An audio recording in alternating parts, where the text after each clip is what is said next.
డబ్బులు అన్ని రకాలుగా సంపాదించుకొని అక్రమ మార్గాలను ఎంచుకున్నప్పుడు విచారణ తప్పదు. ప్రజాస్వామ్యబద్ధంగా డాక్టర్ బాబాసాహెబ్ అంబేద్కర్ గారు ఇచ్చిన రాజ్యాంగమే అది. ఒకసారి హోదాకు వస్తే ఏ నేరాలు చేసినా ఆ నేరాలను విచారించకూడదని ఎక్కడా లేదు. సిబు సోరెన్ గారు ఎంత కొట్లాడిండ్రు. సిబు సోరెన్ లేకపోతే ఆ రాష్ట్రం వస్తుండేనా? వారు విచారణను ఎదుర్కోలేదా?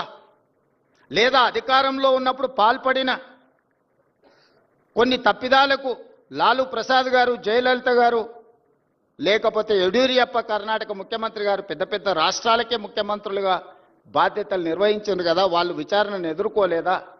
సెషన్ కోర్టుకు వెళ్ళి చేతులు కట్టుకొని మేజిస్ట్రేట్ గారి ముందలా నిలబడలేదా? మనం ఎవరం అతీతులం కాదే, దైవాంశ సంభూతులం కాదే. మధ్య యుగాలలో చక్రవర్తులు అనుకునే వాళ్ళంట నేనే రాజ్యం, రాజ్యమే నేను అని. మధ్య యుగాల చక్రవర్తుల యొక్క ఆలోచనలను పక్కన పెట్టండి. ప్రజాస్వామిక దేశంలో ఉన్నాం. మధ్య యుగాల చక్రవర్తులు రాజుకు బాధ వస్తే రాజ్యానికి బాధ వచ్చినట్టు, రాజుకు సంతోషం కలిగితే రాజ్యమంతా సంతోషంగా ఉన్నట్టు మధ్య యుగాలలో చక్రవర్తులు అనుకునేవాళ్ళు. మధ్య యుగాల చక్రవర్తులు ఈనాడు కాలం చెల్లింది. ఈరోజు ప్రజాస్వామిక బద్ధంగా జరిగే విచారణలు ఎవరైనా ఎదుర్కోవాల్సిందే.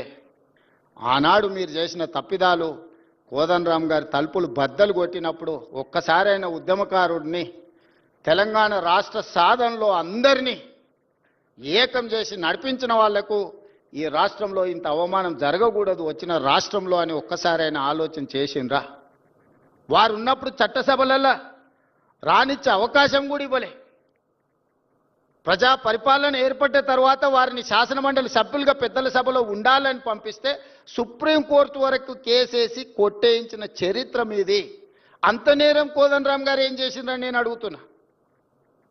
నువ్వు ఇవ్వకపోతే ఇవ్వకపోయినా నీకు నచ్చలేదు, నువ్వు ఇవ్వలేదు, నచ్చితే నజరానా, నచ్చకపోతే జుర్మానా, నీ విధానం సరే మంచిది, నీ విధానానికి ప్రజలు కూడా తీర్పు ఇచ్చారు. అరే పెద్ద మనిషి పెద్దల సభలో ఉండాలి. మాలాంటి యువకులకు వారు ప్రజల నుంచి నిత్యం ప్రజల మధ్యలో ఉంటారు, ప్రజల నుంచి సమస్యలు తెలుసుకుంటారు, వాటిని చట్టసభలలో ప్రస్తావిస్తే ఆ సమస్యలు పరిష్కరించవచ్చని ఒక మంచి ఆలోచనతోని వారిని పెద్దల సభకు తీసుకొస్తే, ఆ తీసుకొచ్చిన పెద్దల సభలోకి తెచ్చిన అంశాన్ని కూడా సుప్రీంకోర్టు వరకు కేసులేసి కొట్లాడి కొట్టేయించాల్సినంత తప్పిదం ప్రొఫెసర్ కోదండరాం గారు ఏం చేసిండ్రని నేను ఈ వేదిక మీద నుంచి అడుగుతున్నా. ఇలాంటి విషయాలు ఎన్నో మన సమాజంలో ఉన్నాయి. అందుకే కమ్యూనిస్టు సోదరులని మీరు పోరాటాలు చేసిండ్రు, మీరు నినాదాలు ఇచ్చిండ్రు. మీరు చేసిన పోరాటాలకు, మీరు ఇచ్చిన నినాదాలకు చట్టబద్ధత చేసింది కాంగ్రెస్ పార్టీ. రైతు కూలీ సంఘాలు పెట్టి హక్కుల కోసం మీరు కొట్లాడిరు, కనీస వేతనాల కోసం మీరు కొట్లాడిరు. కనీస వేతన చట్టం కాంగ్రెస్ పార్టీ చేసింది. రైతులు పండించిన పంటకు గిట్టుబాటు ధర ఉండాల్సిందే అని రైతాంగ పోరాటాలు మీరు చేశారు. కనీస మద్దతు ధరను కాంగ్రెస్ పార్టీ చేసింది.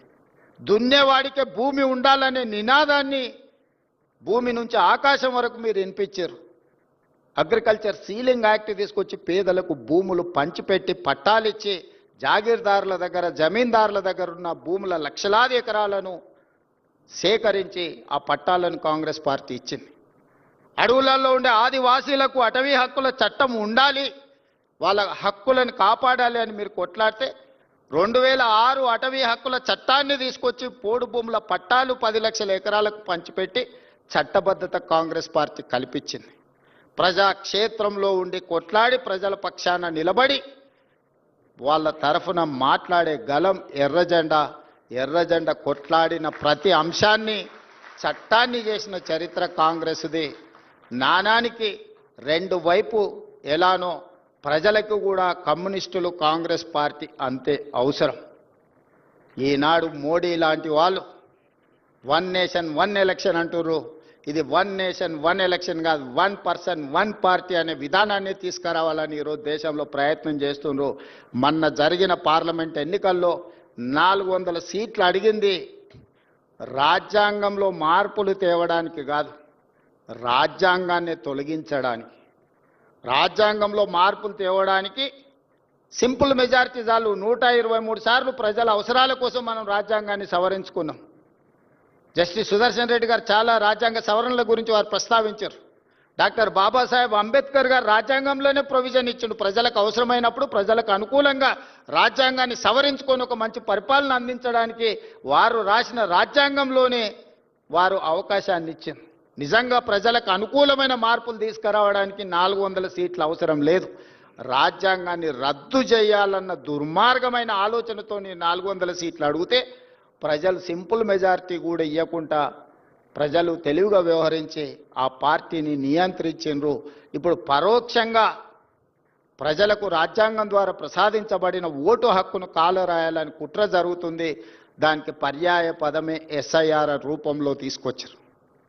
ఆనాడు పేదలకు ఓటు హక్కు ఉండాలనా వద్దా అని చర్చ జరిగినప్పుడు గోల్వాల్కర్ విధానాన్ని సిద్ధాంతాన్ని నమ్మినోళ్ళు పేదలకు ఓటు హక్కు ఉండొద్దు అని అంటే పేదవాడికి ఆయుధమే ఓటు అవుతుంది, పేదవాడిని ఎవడు పరిపాలించాలని వాళ్ళు నిర్ణయం తీసుకుంటారని ఆనాడు నెహ్రూ అదేవిధంగా అంబేద్కర్ గారు ఓటు హక్కునిచ్చిండ్రు. ఆ ఓటు హక్కును కాలరాయడానికి కుట్ర జరుగుతుంది. కమ్యూనిస్టు సోదరులు గ్రామాలలో చైతన్యం తీసుకురావాలి. ఈరోజు ఎన్నో విషయాల గురించి మాట్లాడుతున్నారు. మీ తాతలు ముత్తాతలు ఎక్కడ పుట్టినరో వాటి వివరాలు తీసుకురండి అని రాహుల్ గాంధీ గారు ఒకే ఒక్క మాట అడిగింది, మోడీ గారు మీరు చదువుకున్న సర్టిఫికెట్ ఒకటి చూపించండి అని. ఆ సర్టిఫికెట్ మాత్రం చూపించాడంటే ఆర్టీఏ కూడా అతీతం అంటది. మోడీ గారి చదువు గురించి చదువుకున్న సర్టిఫికెటే అడిగిండ్రు. ఇప్పుడు నేను హార్వర్డ్ పోయి వచ్చిన, నారాయణ గారిని సర్టిఫికెట్ ఏడుందంటే తెచ్చి చూపిస్తా, సార్ ఇదో సర్టిఫికెట్ హార్వర్డ్లో నాకు ఇచ్చిరని. నేను చదువుకున్నది నిజమైనప్పుడు, నాకు పట్టా ఇచ్చింది నిజమైనప్పుడు చూపించడానికి ఉన్న సమస్య ఏంది? ఎక్కడ చదువుకున్నానో ఏ యూనివర్సిటీ నాకు ఇచ్చిందో చూపించడానికి ఉన్న సమస్య ఏంది? మీ చదువుకున్న సర్టిఫికెటే ఒక రహస్యమైనప్పుడు చదువుకోవడానికి అవకాశం లేని నిరుపేదలను ఎన్నో నిబంధనలు పెట్టి వాళ్ళ ఓటు హక్కును కాలరాస్తే రేపు వాళ్ళకు రేషన్ కార్డు ఉండదు, ఆధార్ కార్డు ఉండదు, వాళ్ళకున్న భూమి ఉండదు, ప్రభుత్వం ఇచ్చే సంక్షేమ పథకం ఉండదు. దీని వెనకాల కుట్ర ఉంది, పేదవాళ్ళని అణచేయాలన్న ఆలోచన ఉంది. రాజ్యాంగాన్ని ఒక రూపంలో పూర్తిగా సమూలమైన మార్పు తీసుకురావాలనేది ఆ రూపంలో అవకాశం లేదు కాబట్టి ఇంకొక రూపంలో ఈరోజు దాడి జరుగుతుంది రాజ్యాంగం మీద. మనం అందరం కూడా అప్రమత్తంగా ఉండాలి, చైతన్యపరచాలి ప్రజల్ని, ప్రజలలో చైతన్యం తీసుకొచ్చి ముందుకు వెళ్ళాలి. రావి నారాయణ రెడ్డి గారి గురించి వివిధ అంశాలను నిర్వాహకులు ప్రస్తావించారు. ఈ వేదిక మీద కాదు, నేను ప్రత్యేకంగా మున్సిపల్ ఎన్నికల తర్వాత వాళ్ళని పిలిచి కూర్చోబెట్టి పాఠ్యాంశంలో ఏం చేర్చాలి, వారి విగ్రహం ఎక్కడ పెట్టాలి, వారికి సముచితమైన గౌరవం తెలంగాణలో ఏ విధంగా ఇయ్యాలనో తప్పకుండా అవార్డు గ్రహీతతో సహా నిర్వాహకులను అందరిని కూడా అధికారికంగా సచివాలయానికి పిలిచి మీ అందరితో మాట్లాడి చేయగలిగిన ప్రతి పనిని తప్పకుండా వారికి